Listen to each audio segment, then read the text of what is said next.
प्यारी सी future city में रहता था एक छोटा सा रोबोट। नाम था छोटू रोबोट।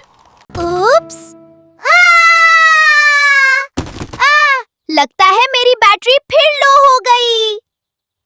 रोबोट भाई, तुम्हारी बैटरी तुमसे ज्यादा लेजी है। हे! लेजी नहीं, थोड़ी टायर्ड है।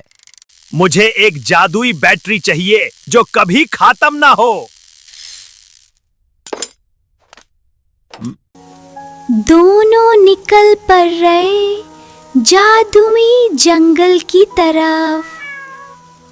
जो दोस्ती और हिम्मत दिखाए उसे मिलेगी जादुई बैटरी।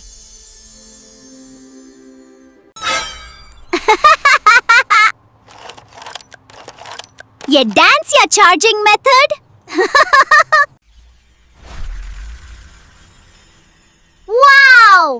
अब मैं फुल पावर हूँ। असल पावर बैटरी नहीं, दोस्ती और मेहनत होती है।